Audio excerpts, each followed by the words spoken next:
Thank you very much. Tunaweza keti tafadhali.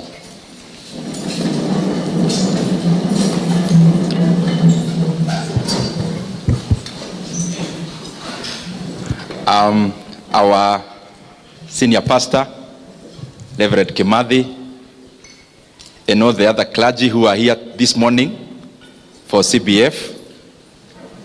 Our main guest, Dr. Wale, my brother, our MP for Nyeri Town, Mheshimiwa DMM, and of course Mrs. Maina, the organizers of this very well-organized event, led by my brother Ken Kiora, and all the other organizers who some I have met, actually in my office earlier, and all the participants of this forum, this breakfast, and this two-day conference. Good morning. Habari yenu? Muriega? Asante sana. I am very pleased to come here this morning, and especially as a businessman,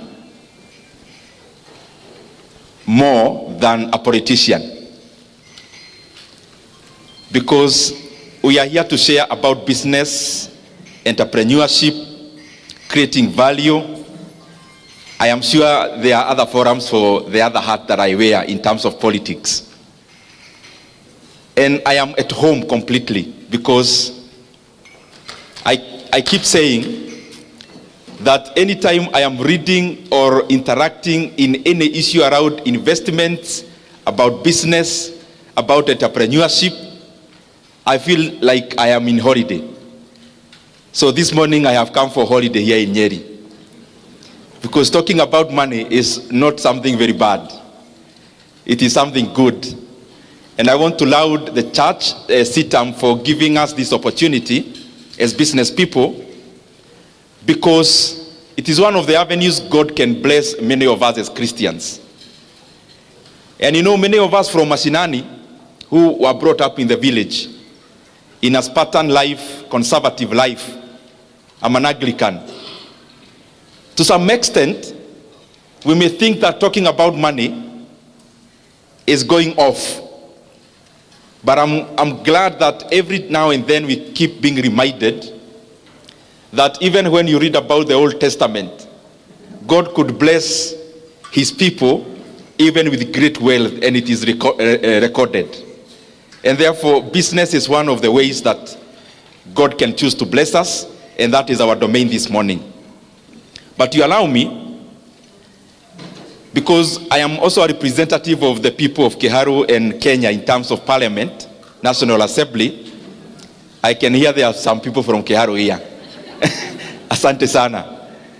It is important, I mentioned just in 2 minutes because it is important. In Kiharu, I am glad to be an MP there, and I'm sure, and I'm glad even Honorable DMM has been there. Kiora has been there. And I talk about this because when any part of Kenya develops, then Kenya is developing. When any part of Kenya decelerates, then also Kenya is going backwards. So in Kiharu, through NGCDF of Kiharu, it's a very large constituency. Actually, in terms of land mass, it could be only second from Kieni. We have around 112 public primary schools. 112 public primary schools. And I want to assure you, some of you who follow us on social media, the way they are, all our public primary schools, they are well done, well built, where we needed to build new structures. Where there are old structures, all our classrooms are tiled as a representation of all the other work done. When I say tiling, it's representing all the other overhaul of the work. Also, we have started like 7 new day schools from scratch. But lastly, the program that I'm very proud about is a program we run touching learners in day secondary schools, which we have around 65 including the ones we've started. And we have around 12,500 learners in those day schools in Kiharu. In Kiharu, what we've done is to do what is called backward aggregation. So we have consolidated the amount of budgets our day schools run, and then we try to work out a modality of lessening the burden for learners. So this is the outcome. The outcome is that of all the learners in our day secondary schools in Kiharu, we subsidize the education through CDF and other mechanisms, and learners in Kiharu only pay 1,000 shillings per term in any day secondary school.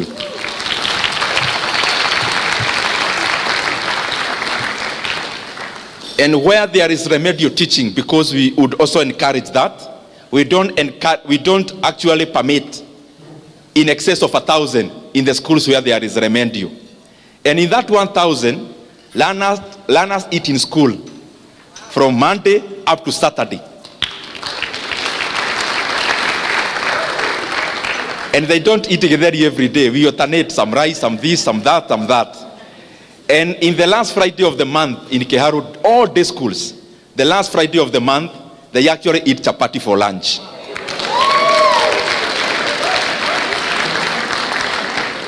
Including last Friday, which was the last Friday of the month. We do this because we know the primacy of education in shaping society from the household level going upwards. We have also invested over 20 million shillings in buying of revision books for those day schools. We are building laboratories. We are building halls in terms of deepening knowledge and education. I have mentioned that because it is important. It is important because this year alone, because we have 2 sub-counties in Kiharu, it's large. We have over 2,000 students who have come from other areas in Kenya to live with their relatives so that they school in our day schools. And I'm very proud about that. Because we don't ask for ID ya mzazi. Ati tuonyeshe mzazi ni wa hapa, anapiga kura hapa. Once you join our day secondary school, what you are looking for is knowledge. You'll become a voter later. Our business now is education, not about where the parent votes. Let me come back now to the meeting.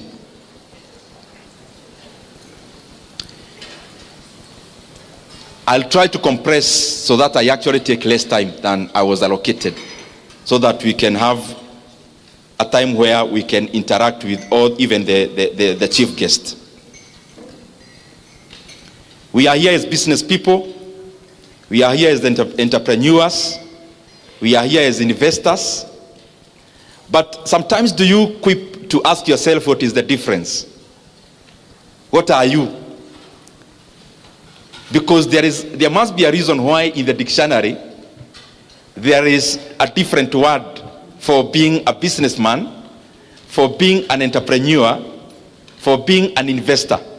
Because if it meant the same, then it will be one word or one definition. So this morning, we need to trace ourselves so that we find whether we are in the right locus. But then we know that Nyoro is a politician. Why was he invited? In brief, I actually started business earlier than politics. Because in class 6, I had my first kiosk, class 6.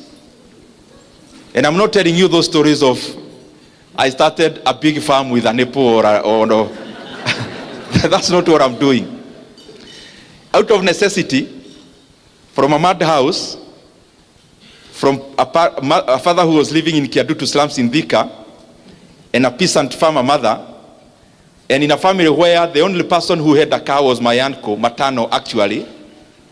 After studying my uncle's life, I actually saw that he never progressed with education so much. So I thought I can take a shortcut like my uncle. Hakuna haja ya kujichosha na masomo. He was driving a KUI. he had never been to high school.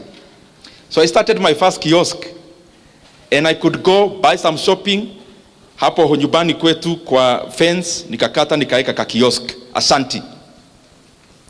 But of course in class 6, when you have 200 bob in your pocket, there is nothing a mathematics teacher can tell you.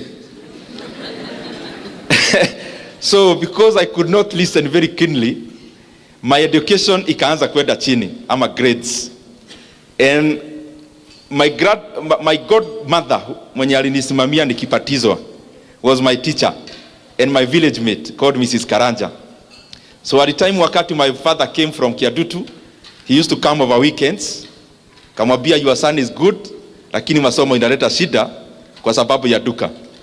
So my father forced me to liquidate, but he was kind enough to actually pay me for the entire stock, which was just around 600 shillings. Then I progressed, nikamaliza hapo. Nikaenda Kiabugi Secondary School, it's just neighboring our place. And I'm saying this because it was more out of necessity.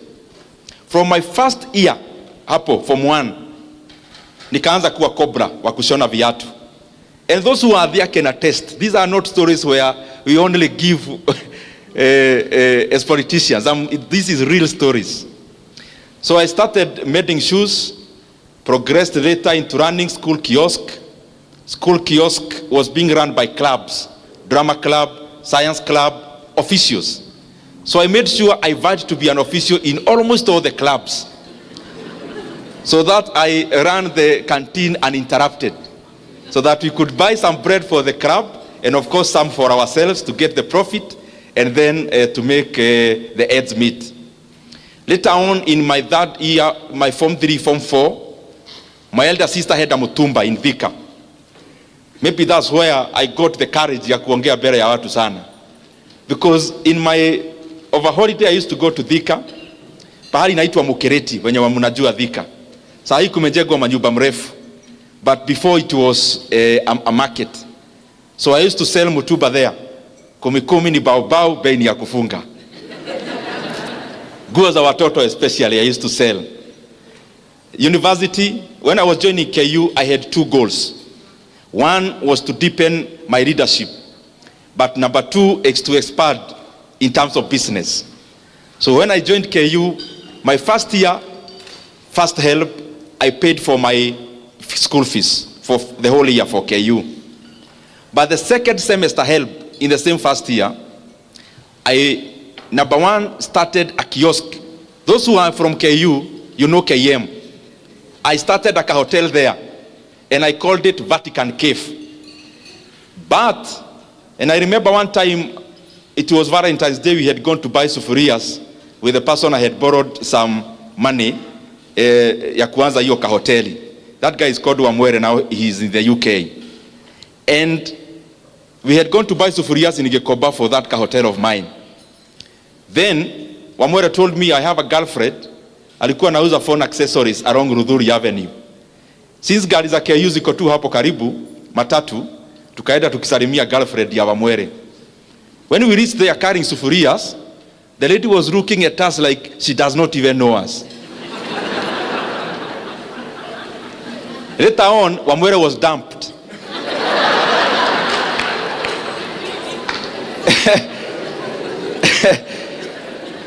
This was the main reason.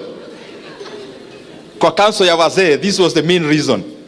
Number one, we didn't know it was Valentine's Day. So, he ought to have gone to see the girlfriend in a different manner. But number two, Wamwere had already told the girlfriend that he's doing a degree KU ya teaching na some economics uko katikati. So the lady was wondering, hii ni B.Ed gani na economics gani watu wananunua sufuria? Kwani ni home science? So of course we started that business na tukafanya hapo. The classmates used to come eat. After eating they tell me tuonane class. And they know I used to skip a lot of classes because of that hotel. So out of my classmates, who are here. I'll tell the chief if he's around. You made my hotel collapse. Then the same year, because I was determined, nikitoka mashinani, mi naenda, first of all to polish my leadership, but also to look for money. Yo ikaanguka hoteli. The same semester, I decided to vie as a student leader in my first year, as Congress person in the School of Humanities in KU then. So I vied, lost by 4 votes. Then, I was wondering, I think nitaacha hii kiberebere. Because hoteli imeanguka, ndio hii politics ya hapo shule ni kama nimeanguka pia. There is something that happened in my second semester in KU. My sister, anaitwa Esther, came to visit. I think she was the first person relative to visit me in campus. You know, sisi watu wa hiyo age, kitoka mashinani now you become a breadwinner. Sio kupiga simu utumiwe pesa, ni wewe utume help. So my sister came to visit, elder sister. I was so broke. I had started a hotel through my help and some borrowing from Wamwele, it had collapsed. I had vowed to be a student leader, I hadn't made it. We were so broke, tukienda kumaliza semester, we could barely afford a meal. So with my friend Jemo, who was either my roommate or next, hapo tu karibu, he was one of my best friends. So my sister came to visit, brought us meat, nyama, and we were so broke. Then we decided with Jemo, tukifanya hesabu ya kwenye semester imebakia, kula nyama inatuumiza. So we decided to sell the meat. So that we can push some days kukura ugali na madodo. So that first semester, long vacation. Hapa unamaliza mwaka uende second year. Of course me I had decided sirudi mashinani. So my uncle akanipea kanyumba hapo Lang'ata. I used to go mguu mpaka town. Nikapata some internship in the Ministry of Trade. But then when I was loitering around, I decided my former MP called Genye Kariuki, niende nikamtoanisha kitu. So I was, you know, wakati yo comrade, saa hiyo nimematch kiatu ya black, of course iko na vubi, na trouser ya black, na shati ya black. Sasa unajiona umematch ile mbaya. Na nimebeba bahasha. As usual, sijui kwa nini, when you are a student in campus or after you finish, you always carry a CV as a default setting. So I was carrying a brown envelope, was going to my former MP's office, but I was going there kumuonyesha he can rely on me in terms of kura za mayouths, so that anipatie kitu, inipatie fare ya kukaa Nairobi. So nikapata a meeting, I was told you can leave your CV, but I was not going there to look for a job. I was going there to look for money, cheap money. Then later on, he called me within that week, and I went to his office. And akaniuliza, kijana ulikuwa unatafuta kazi? Kamwambia, yes sir. When do you want to start? Today sir. Nikaanza kazi hapo ya stock broking. The reason I've given all that background is because I do stock broking up to today. And that is the basis where I learned investments. Raw investments, especially in the Nairobi Securities Exchange. So whatever you read about Kenya Power, that is the genesis of me buying shares. I'm sure some of you have read something about it. In terms of investing in Kenya Power, investing in the Nairobi Securities Exchange, that is my genesis. Later on, of course, started an IT company. We now, as politicians, we may not go into details. But I do business in IT, in financial services, majorly IT and financial services. Hiyo I think was ibaki hapo. So business, you are a businessman. What's the distinction between a businessman and an entrepreneur? A businessman seeks to expand the business they are doing. My brother here is in oil industry. As a businessman, you are looking at how many gas stations or fuel stations we will have. An entrepreneur becomes more innovative and branches further from just deepening the business they are doing in terms of extracting more from it into being creative and innovative to venture into other sectors. So you could actually pass and say, a businessman seeks to expand whatever they know. An entrepreneur now goes further, even beyond what they know. Na mimi nikiangalia hapa naona nyinyi ni watu werevu. So sitafafanua vitu sana. Nikipitia hivyo najua mnashika maneno. An investor is what I'll talk about later because it's an area that I really enjoy. But the difference between this business person and entrepreneur and this investor, what's the difference?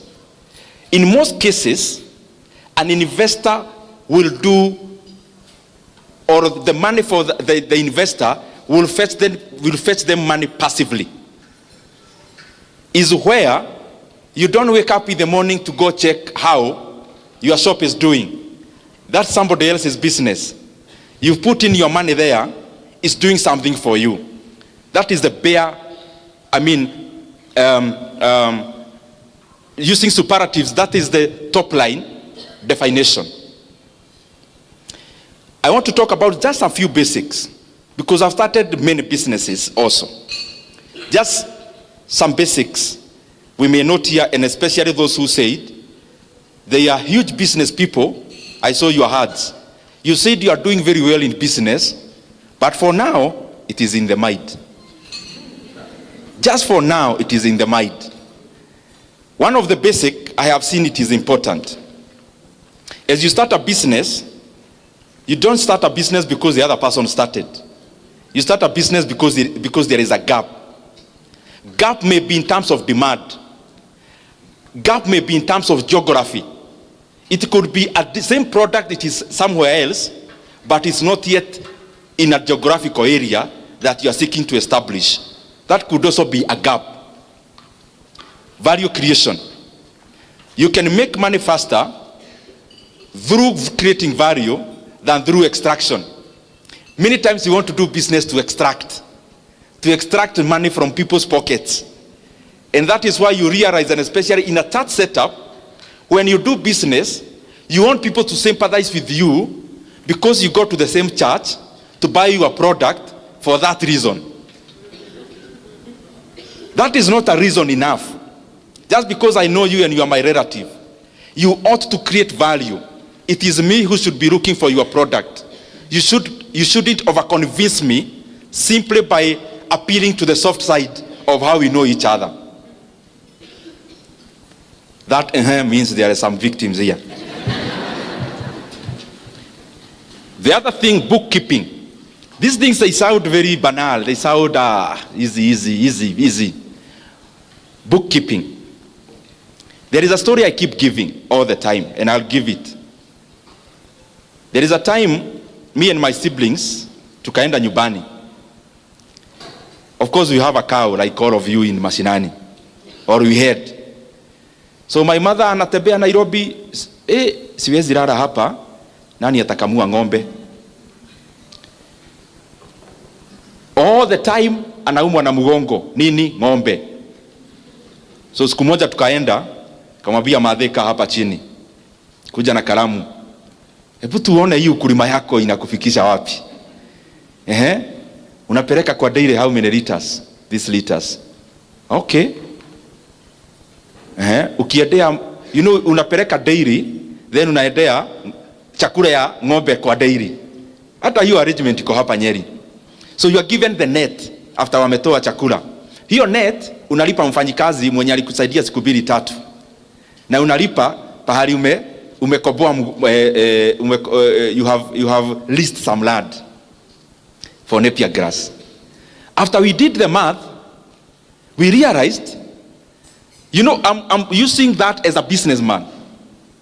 This is a businessman, a farmer, you can say now, in agro processing or something like that, to sound sophisticated. Now, After kufanya hesabu, we realized the M-Pesa we sent home to the mother, to my mother, we don't send her money. We said what? We said the cow. Only that we use her phone. Because after doing that math, it taught me one thing that we all do, especially owners of small businesses. We never track our progress. So we never know whether we are mark timing or we are making progress. And the best way to do that is to use data. Data could be in terms of number of customers served, in terms of bottom line. Me, I like looking at bottom line. After all is said and done, it is not if you are a person doing oil, your business is not to fuel other people's cars. Your business is to make money. In economics class, we say, it is not out of the benevolence of the baker that we enjoy our daily bread. It is out of their selfish interest to make money that we get Ken Blessed coming to our local shopping center every day. And in the economic interaction, selfishness is what bites the economy. You buy a matatu there seeking to make money, and me, I open a hardware seeking to make money. That interaction of the market is what creates the economy. So as you start your small business early enough, track progress so that you actually know whether you are overstaying in a redundant area for too long. Market. Many times we are limited by what we know in the mind hapa. But do you know now with internet, there is a lot you can do. You look at market, whatever product you come up with, and please, especially those whose businesses are in the mind, polish your ideas slightly further. Don't just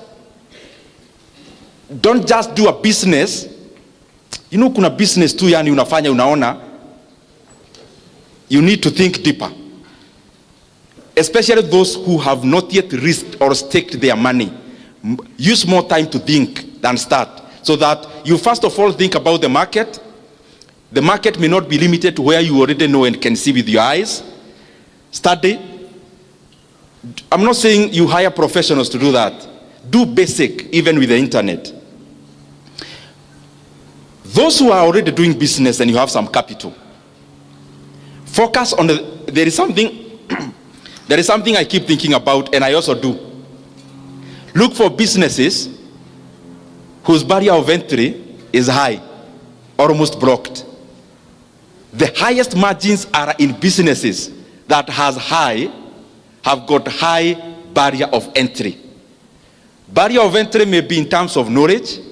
Barrier of entry may be in terms of capital. For example, if you had 2 billion shillings in Kenya now today, and you are talking about building a real estate in terms of flats, me, I wouldn't, because everyone can do that. For example, if you look at banking in Kenya, yes, the core capital was increased. It has been 1 billion shillings. But do you know there are so many Kenyans with that kind of money? That is already a niche where the barrier of entry is too high. So even if there are like 40 banks, they operate like oligopolies. And that is why you realize in Kenya, unless it is totally run down, few banks make losses. I'm just making that as a CASA.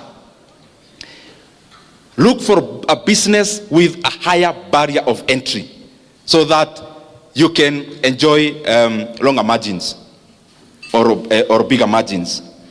This is the other thing I want us to really interrogate.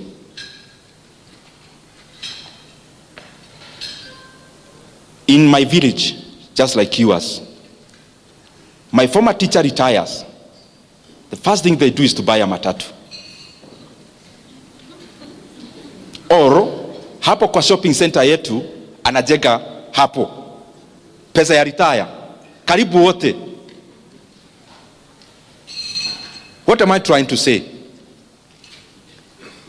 Those businesses are good. They are good because they facilitate movement and they facilitate trading.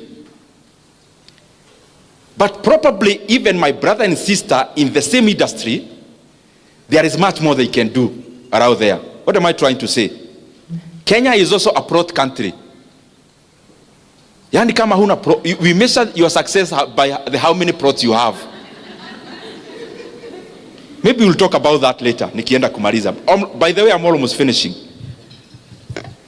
Now, allow me now these minutes, because I can see here, next time, this one here, this is the lead sponsor. We would want in the next few years to come, the owner of this lead sponsor will be from this hall.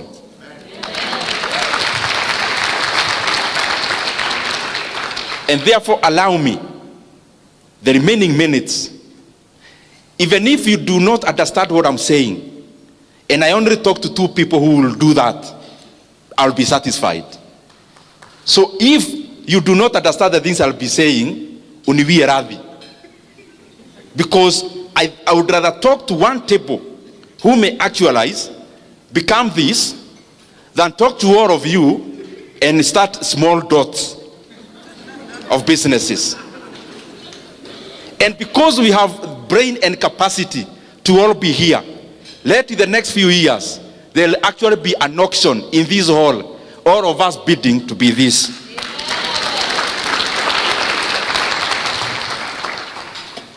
I'm talking about how we must fashion ourselves in this hall to move from being net worth of 500,000, net worth of a millionaire, and because all wealth is granted by God, that we also break that ceiling. Those figures we hear of billionaires, we also aim. And number 1, moving from that comfort, I'm trying that we move from that comfort of being a dealer for Oilibia or for Total, to being the Total yourself. That's what I'm trying to say. From being a dealer of Safaricom to being a competitor. That's the kind of thing I'm trying to talk about. Mumeanza kuenda chini munauliza sasa huyu mtu ni vitu gani hizo? When you want to move to that level, you do not own 100% of your business.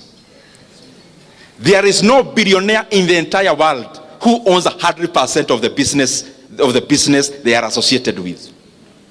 None. Mark Zuckerberg, in terms of Facebook, in fact, let me just to be precise, Jeff Bezos owns 12.7% of Amazon. Elon Musk owns 13% of Tesla. Bernard Arnault, the one for Louis Vuitton Moet Hennessy, is is the richest man in France actually. He owns 46% of LVMH. Warren Buffett, the renowned investor of Berkshire Hathaway, owns only 16% of Berkshire Hathaway.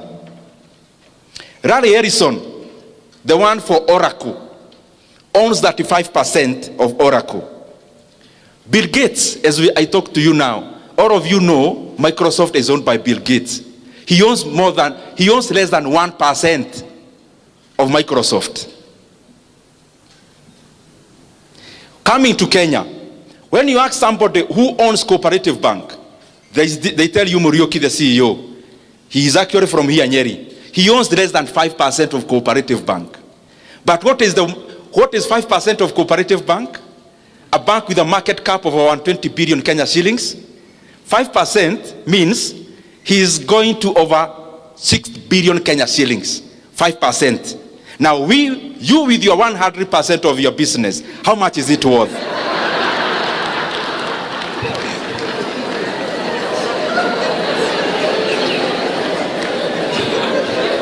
There is a friend of mine who is also my mentor.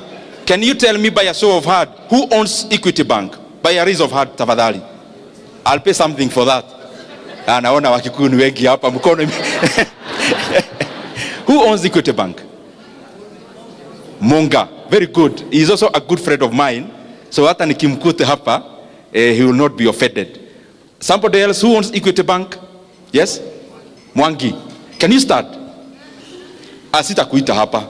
Najua, public speaking, you can't ambush somebody. Who owns Equity Bank? Please rise up, my sister. Who owns Equity Bank? Monga. You said Peter Monga. Now listen, my brothers and sisters.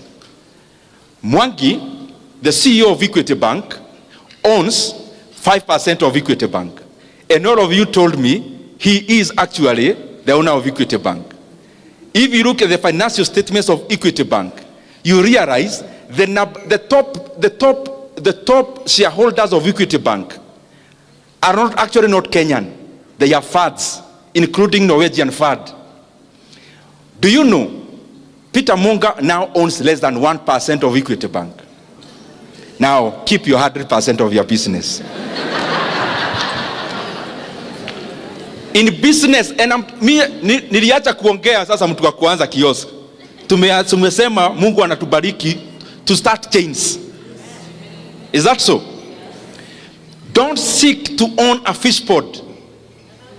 Seek to own just a slice of the ocean resources. Because a fish pond utaweka net, utasweep all your resources in there, and you have to give it months. Dive into the ocean. You have just given a slice, but that slice is worth much more than having many fish ponds. And how do you do that? You have a business here. Mambo yote hata nimesema ya bookkeeping is combined.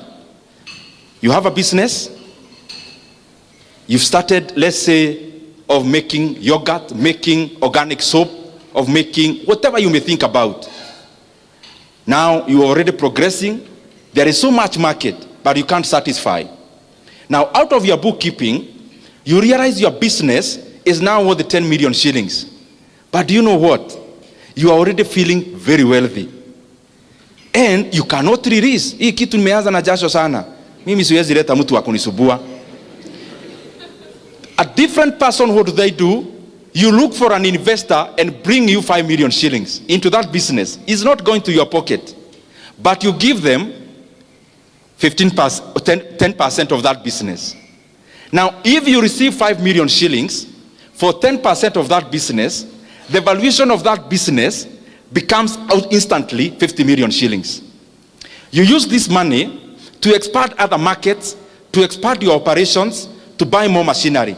Later on, you get another investor. Now you've already grown, even people are noticing your brand. They come in, they give you 20 million shillings, and you give them a 20% of your business. If a 20% of your business is valued at 20 million, instantly your business becomes 100 million. So even if the percentage continues to diminish, the aggregate continues to expand.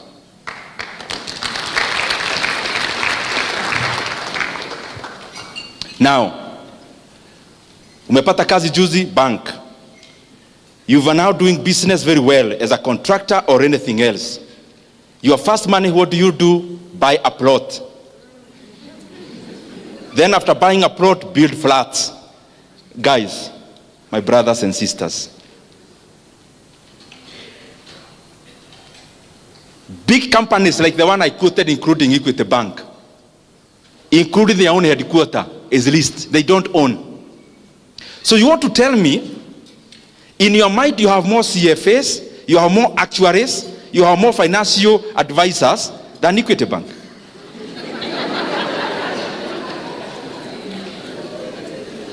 Old Mutual that bought even UAP here in Kenya. Old Mutual, you know it, is bigger in South Africa.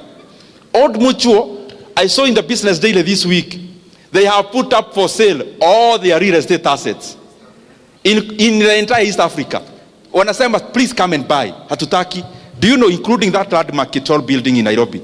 Ile Christmas wanawekaga vitu hivi, mataa mingi tunaona huko. Hata hiyo wanauza. You can go buy. Maybe it's around 5 billion. Now, this is a company that is already divesting from real estate. And I am saying that with all due respect with my brothers who are in that business. I'm now talking to the buyer, not the seller. Other than the house that you live in, and other than the farm that you need, what is this plot you have in Kitegera, and the other one in Kamuru, and the other one in Kigajo, and the other one in Narumoro. Ni ya nini? Ni ya kufanya nini?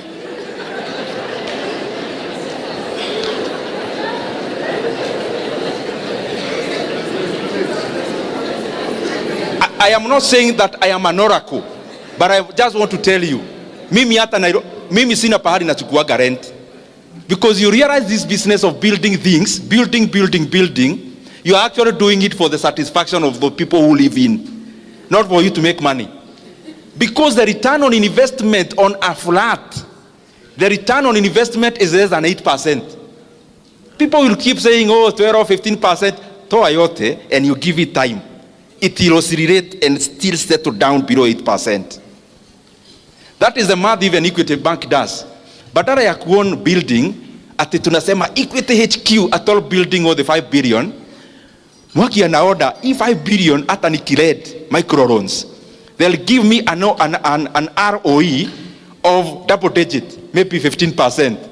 Why can't I lend you the 5 billion mukiwa wegi?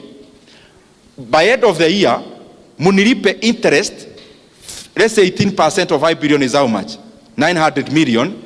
Why can't I give you, munilipe 900 million per year, then nilipe rent 400 million, then 500 million in faida. Let me ask you, when you build a house anywhere, including anywhere in Nyeri, your utility as an investor of that house is only the money you get, because you have no utility of living there. So your math must be very direct. Musianza hizo vitu kuwa sensational, owning a flat, nini. Let's be practical. You have 8 flats, manyumba mrefu hivi. Do you live there? So why did you build? To make money, is it? Is that the most optimal manner of putting your money? That should be your only consideration. Now, usileta emotions. Because if you live there, you can justify and say a utility of a house where you live cannot be justified by how much you are getting. You don't live there. You've not been there for 6 months. Your caretaker lives there more times than you. Then, watu hawapumui, kuna furaha tunacheka ingine, and munaonaga all my friends who build, they are always on phone. We mwaga mchanga, we kakoto nile, there is always a kasturi hapo. Mahiga masione mwaiga, kidimaithi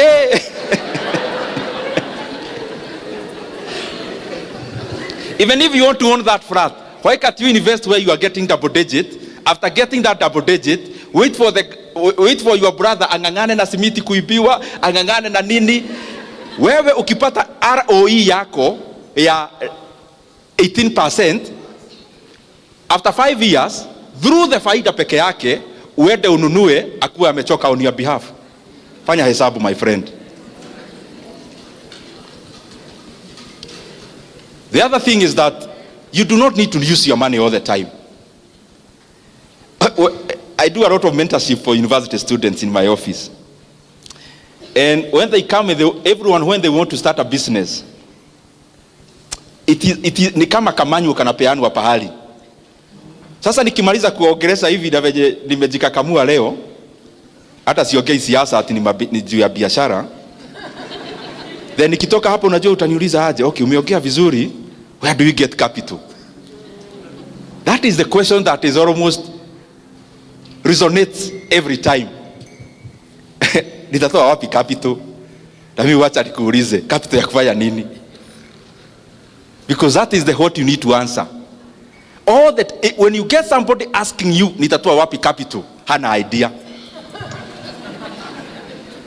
Because if you have a very well polished idea of a business, believe you me, you'll attract money. And money is not just borrowing.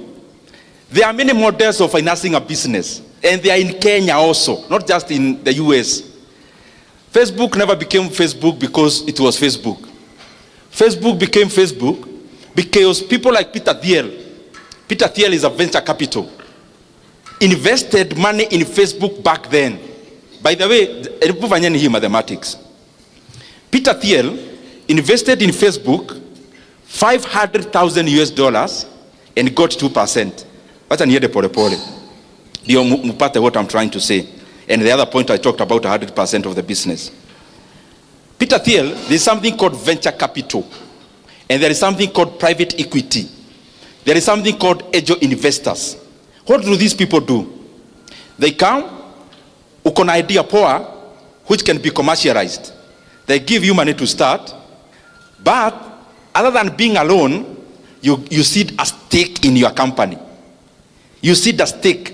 Stake means a shareholding. So you seed. Once you seed, so biashara ikianguka, you don't owe that guy anything. But if the business does well, they are part of that business. So Peter Thiel invested $500,000, got 2%. Just a few years later, Facebook got listed. After listing of Facebook, he sold 2/3 of the 2%. What an yoge pole pole hapo. This is a point I want you to understand. He had 2%. He had bought all of it, like to pesa cia Kenya. 500,000. Hata tuseme ni ya Kenya. 500,000. A few years later, Facebook got listed. He sold 2/3 of the 2%. At how much? $625 million US. Now, what am I trying to say? If the Facebook founders never needed the money for Peter Thiel, Facebook would still be your 100% owned company now. It will not be the global company we know. The intersection of the idea and money is what creates a business. An idea with no money to start it is still a dream. The intersection must appear of this idea and money. And you haven't even tried. You are just saying, wanatuongelesha maneno ya biashara, tutoe capital wapi? You have not even asked anyone to give you capital. How do you know people are not willing to give you money and you have not asked anyone? And then mtu anauliza hapa, who are those venture capital? And those who are those PE? This is my answer. That is precisely also an opportunity for you. The fact that you don't know any venture capital or private equity in Nairobi or Nyeri is already an opportunity for you to be one. Why? Because here there are people, by look of the introductions that we got here, there are people who have 10 million lying in the bank. There is already a person here with 10 plots. That plot, what is it for? That money can work for you faster elsewhere. Start a venture capital. If you don't know one, if you don't ask me, nitawatoa wapi, is that already an opportunity for you. But they are there. I mean, you can use the internet. Now, this is something else I know about money and investments. And I think I had made some notes, and sana spedi kurifa, but I didn't want to, I wanted to mention a few things precisely. In everything, let me paraphrase. Everything is buy low, sell high. Everything. Buy low, sell high. When you're talking about commodities, even manufacturing, there is one sentence I'm looking for. Now, you make profit. Just listen to this. You make profit at the point of purchase, not the point of sale. You do not make profit at the point of sale.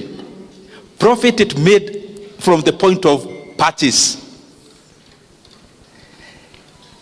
That sounds like investments, but it's also business. When you are a media house, what do you sell to us, especially at TV? You are selling something called eyeballs. People watching you. That is your product. So how can you buy cheap eyeballs and then you sell expensively in terms of your adverts, pricing? In business also, business that has inputs and outputs, you do not make money when you are selling the product. You make money when you are buying the inputs. When you squeeze to the lowest point possible, the buys, at that point you've already made your profit. But then all of us here focus, pesa unatengeneza ukimaliza kujenga hiyo kitu unajenga. No, money is made at the point of purchase, not at the point of sale. For you as a businessman, I mean.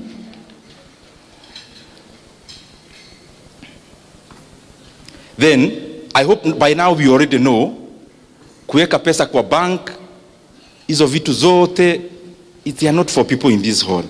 By now we already know that. Kiora, if I found you with 5 million shillings in your bank account, I'll tell your wife.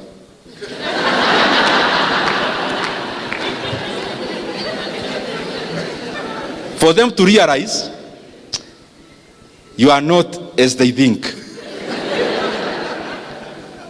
I think by now you already know. When you have money, you just want to see, many times even me, when you make your first, let me not mention things, money a lot, but when you make your first that one, unaitaka bank, unaitisha statement. Ndio uone hapo chini imeandikwa nini, na pia kashia unamwambia hebu nisomea vizuri hapo chini. So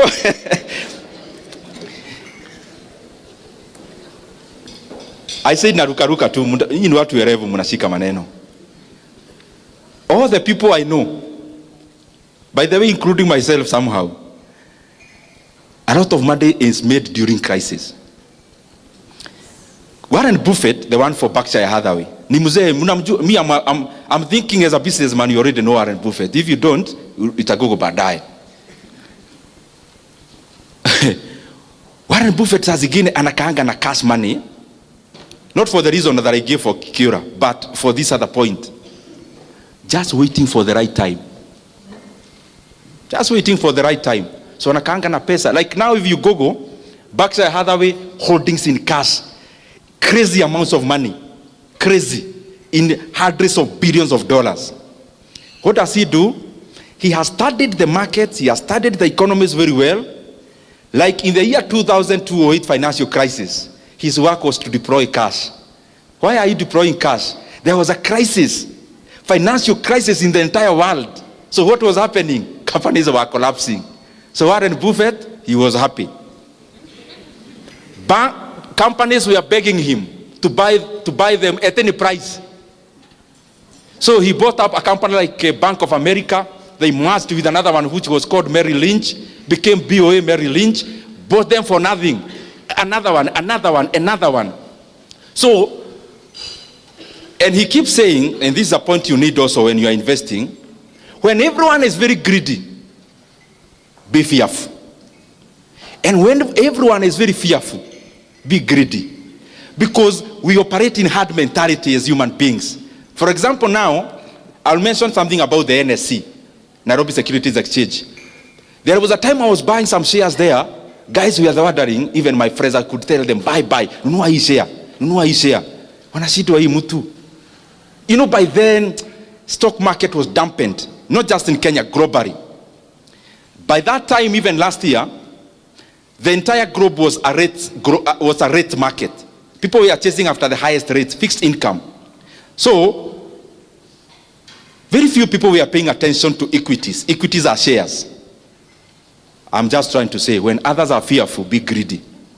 When you see everyone is buying a treasury board, fixed income assets, because they are giving very high rates, economies are cyclical all the time. You wait where you need to wait. Wait by buying what they are not buying. And then when the reverse also happens. What am I also trying to say there? You think honestly, because you are saying we are moving from M to B. M meaning? And B? Yeah. If you start kuongea such things, they may appear differently as a politician talking about that. Now, you want to tell me you want to move from M to B, and you can't do basic analysis about your own money. Study markets, study economies.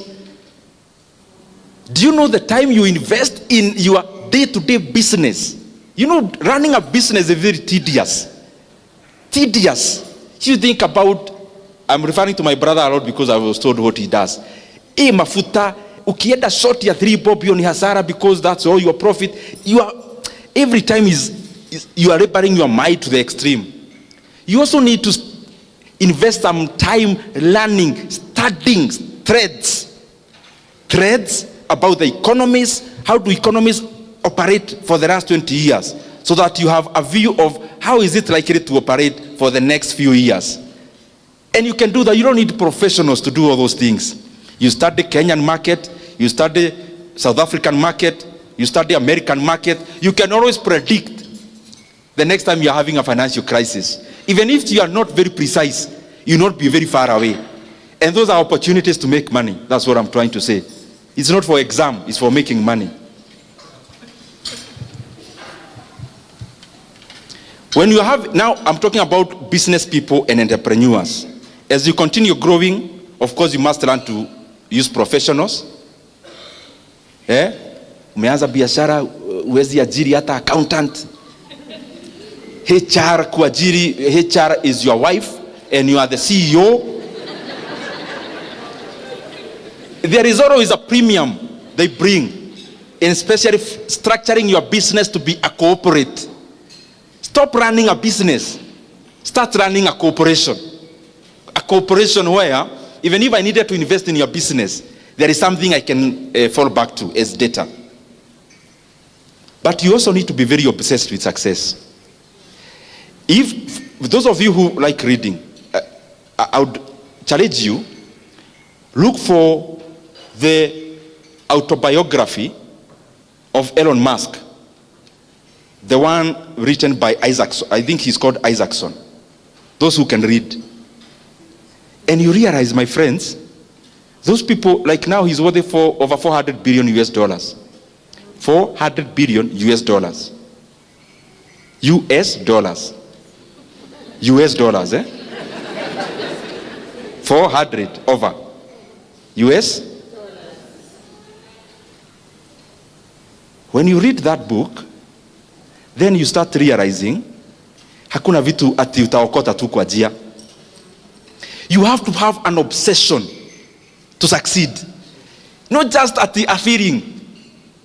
Some obsession so that unashikilia, and especially when you had already done your basic analysis and you know what you are doing is right, you have to have some obsession. And I've seen it across people. You read about the founders of Apple, Elon Musk, all those guys I'm mentioning, you realize you need to be obsessed to succeed.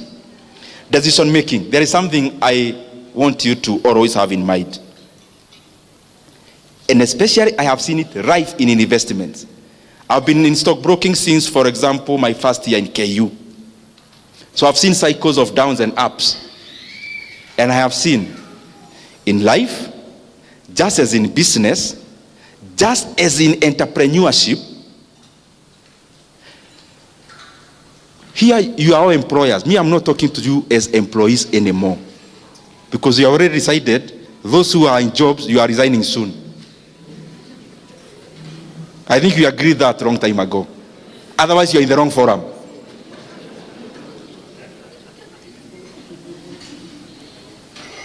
You need to make,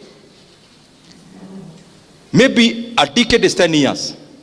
You need to make like only 4 strategic decisions in those 10 years. Instead of tiring yourself on a day-to-day decision making.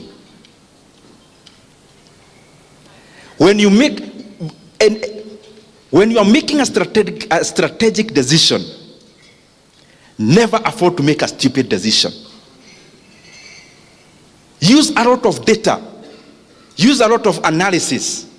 You don't need to do that every day. For example, in 10 years, you make 4 strategic decisions, you are good to go. But we tie ourselves and our mind making micro decisions that we have no time to think about making strategic big decisions. And those big decisions are what matters. Investors like the ones I mentioned, including Kenya, the decision, for example, Equity did in 2007. A company called the Heriois Capital came, a private equity fund. They got 24.5% of Equity Bank. That strategic decision they made was more important than how the branch operates every day. Strategic decisions. A strategic decision of KCB Bank to go to DRC and buy a bank there instead of starting one from scratch. That needed a lot of decision making that is weighty, deep. That strategic decision making is more important than day-to-day running of KCB Bank. The strategic decision, let's say, of Brookside selling a stake to Danone, a French company, that decision making maybe is more important than the amount of milk they were processing every day, that time. You need to make strategic decisions, but not in haste. Because once you make the right one correctly, then you can reap from it for a very long time. And of course, learn as much as possible. Very lastly, those who, I was at some place two days ago,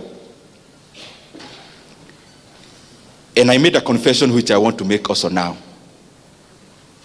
Despite all the things I have said here, I have already told you, as a businessman, I mean, let's not cheat ourselves that we are here to do this, to create value. You are here to make money. So I'm talking in that length.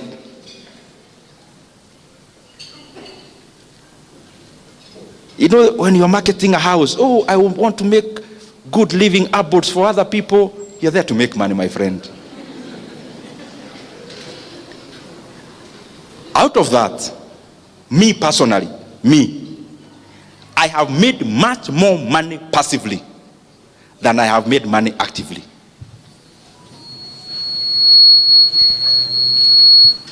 And I'll give you one because it is public information which you have read. I see on Twitter, stima ikipotea munaanza maneno.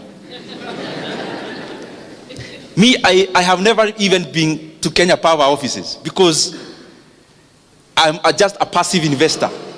Passive. I have never been there for the last I don't know how long. The last time I was there was in my capacity as an MP ya kufuata stima, in my first term. But this year, last year, the share of Kenya Power, you can go at your own time, was trading. Last year, a time like today, was below 2 shillings. 2 shillings. 2. Meaning, if you bought shares then, if you bought 1 million shares then, you would have spent how much? 2 million shillings. Yesterday, which was Friday, Kenya Power share, after dropping slightly, I know it still go somewhere up, was 13.5 shillings. 13 point? So how much is that? Your 2 million is how much?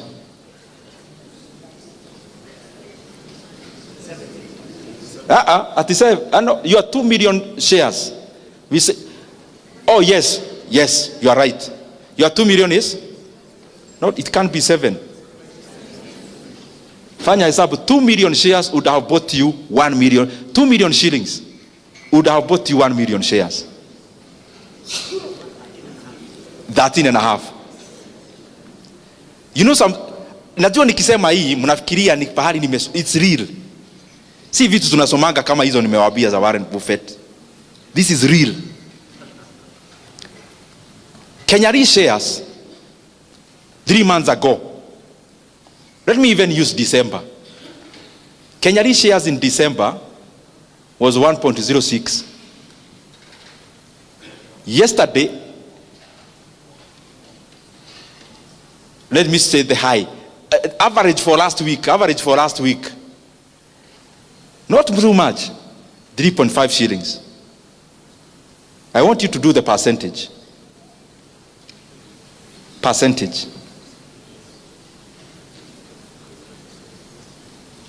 Kenyan shares, a year ago, a time like this, it was cheaper to buy one Kenyan share than it was to buy Peremende. It was maybe 3 point something shillings. As of yesterday, 9.7. It doesn't happen all the time. I'm not telling you at the Monday you go buy those shares. No. I am saying this. Some time back, I sat down, downloaded the financial accounts of Kenya Power, read, and I realized, ni mimi tunajua hii mambo ama ni nini. Because I saw a gold mine. I am going back to what I told you. You never move from M to B at the evil. You have to also spend some time. I mean, if, for example, working for a whole year, for a whole month, in that institution, you earn 100,000 or 50,000 per month. If you earn 50,000 to work for a whole month, then it means to move from that M to B. It also calls you to also engage your mind into running and data analysis. It's not so complex anyway. So I started and I saw a company had over 150 billion in sales. That is revenue. Assets were like 320 billion that time. The valuation of that company was just 3 billion in the market. Then I decided I am not consulting anyone. I am buying vile tunasemanga hapa kwetu takeri. Yeah. Yani hutaki kufikiria, mimi hapa nimeona iko kitu na sitaki kujua, mimi nanunua. Last year, I scrutinized Nyeri books. I realized the company is valued by that time, was valued by the market at only at 6 billion shillings. The entire company. Because when you're buying shares, me, I don't advocate for trading. I advocate for investing. Invest like you're investing in a company, not trading shares, no. So I see a company worth 6 billion, but they had declared profit that year of 5 billion net profit. Can you just imagine? Ile story tulikuwa tunasema ya Proti. Proti will take you 10 years to recover your money.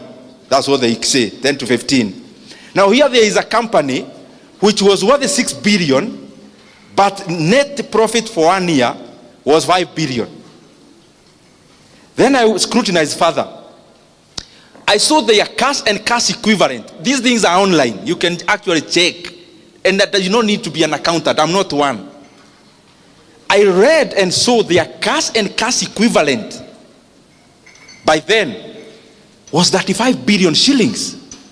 Do you know what that means? And then I read further, they have no loan. Hi. Then it meant to me, I can buy this company at 6 billion. If it becomes mine, the cash and cash equivalent alone, I get the 6 billion and pay the people who gave me. The whole money, the 30 billion remains free money. Anniversary Towers, which is owned by them, becomes my building. Maybe I'll have the top 3 floors as my office. Reinsurance Plaza becomes my building. And then I started, they are in 83 markets. I never needed anyone to tell me anything. I saw an opportunity there. So what am I trying to tell you? There are many opportunities you can make money passively. They don't happen all the time. That's why I talked about study how the markets move, how the economies move, so that you know when to jump. For example, in Kenya, we have had a bullish market. Shares in Aeda Jew. But they don't go up like this. They go EV. So it's your work now. Go check the companies of your interest. Study. You'll see a lot of opportunities. Let me use 2 brands you know. KCB Bank, for example. KCB Bank is valued by the market at around 170 billion shillings. The valuation of the entire KCB. Last year, they made a profit of 60 billion.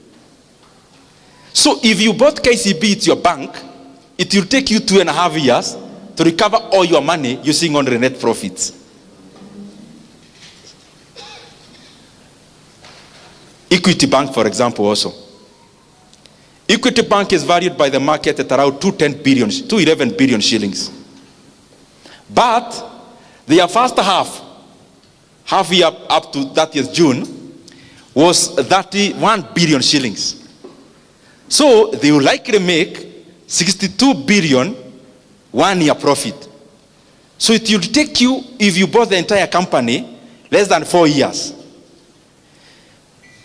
Proti Narumoro, Proti Kamuru, Proti wapi, hiyo Proti alafu unapigiwa simu, muduraita maiga haha. I mean, then you have a home in hapa Nyeri, another one in Nairobi. Now, because you have money, you also want a home in Mombasa to be sleeping there over Christmas. And then the entire year you have a caretaker maintaining that plot for you. Thank you very much. May God bless you. Nimemaliza.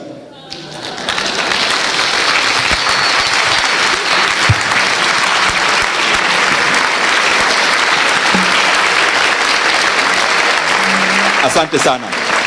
You may sit. I know we are in a church forum, and therefore we can't talk politics. I just want to say one thing that is attached to the things I was saying, because I am an economist and I am grateful for that. There is one thing that is troubling my mind as a Kenyan on the economic front. And it's something, I am not saying it to accuse anyone. I'm saying it because it is important. If you read the central bank data, it shows that the Kenyan economy, we have now borrowed. Our national debt is now over 12.1 trillion Kenya shillings. For the last 3 years, our country has borrowed in excess of 3.5 trillion Kenya shillings. So I would want to request all of us as the leadership, and especially those who have the opportunity to make decisions in the executive. Let us serve our country with dedication. And let us not seek to give good narratives out there when the Kenyan economy is actually being teared down or torn down. We have borrowed over 3.5 trillion Kenya shillings in 3 years. President Kibaki borrowed 1.2 trillion in the entire 10 years he was president. And therefore we have borrowed 3 times in 3 years. We have borrowed 3 times what Kibaki borrowed in 10 years. That's the money Kenya has borrowed in the last 3 years alone. 3 times what Kibaki borrowed in 10 years. And in that money, I have not included other debts that Kenya has now become clever to borrow in the name of something called securitization. I have not mentioned even that. It therefore means the economy of Kenya is borrowing 100 billion every month. And every single day, when the lights go off, every day, every single day, Kenya is borrowing 3.4 billion every day. That we are borrowing in a minute. You can do the calculations and see. In an hour, maybe we are borrowing around 137 every 1 hour. I'm saying this because we are now headed to the elections. And what governments do, they focus more on re-election, and we forget that we have a country to lead after the elections. And what that means is that every time we are nearing elections, we start having something called fiscal expansion. Because maybe there is nothing much to be seen for the past year, then in basically 1 year, we want everything to be seen. And therefore, what do? We become reckless in borrowing. Kenya is there now. That now our debt is 12 trillion Kenya shillings. I want to request that we do not have to put our country in that kind of pedestal in terms of borrowing. Kenya has always had development for the many years, but we never had to borrow that much. President Kibaki did a lot of development. He borrowed only 1.2 trillion for 10 years. Where is the 1.2 trillion we are borrowing every year going?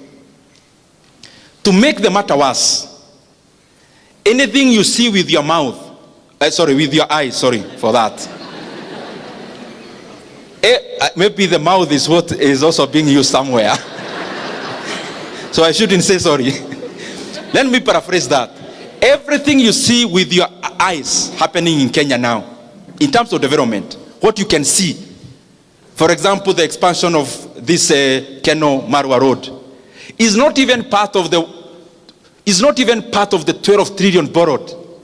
Is another column on the side called fuel levy securitization. Everything else you see in Kenya in terms of development, like even the Talanta Stadium, is also not part of the 12 trillion debt.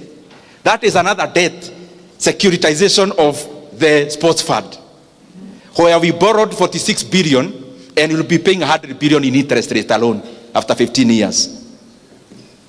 Even the expansion of Nairobi-Nakuru Road is also not part of the 12 trillion we have borrowed. That is NSSF money being used as a PPP to build that road.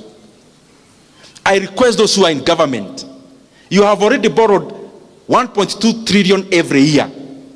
And even what we can see with our eyes is actually not part of that borrowing.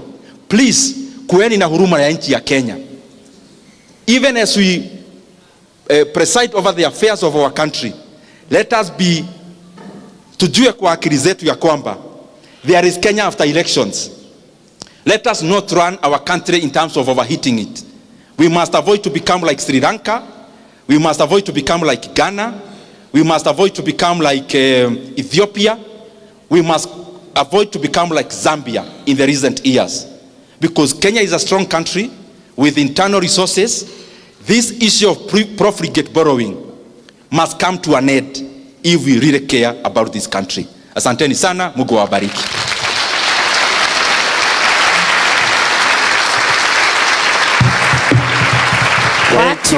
Thank you. Let's give another round of applause to our chief guests. Asante sana.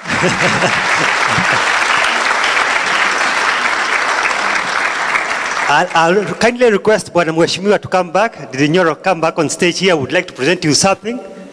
And you'll also let me put your heart to rest to tell you that I'm one of those people who stopped that oil business.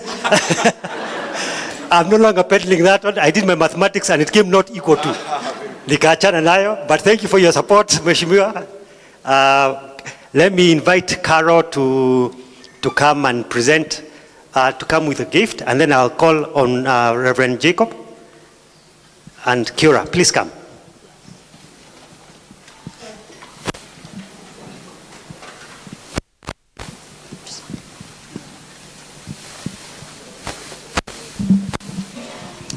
Thank you, Mheshimiwa, even for staying completely away from politics. Now, that was... in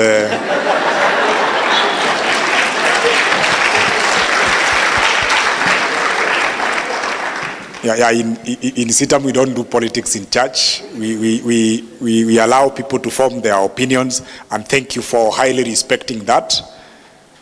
Kumbe ulikuwa utufunze na ututukane.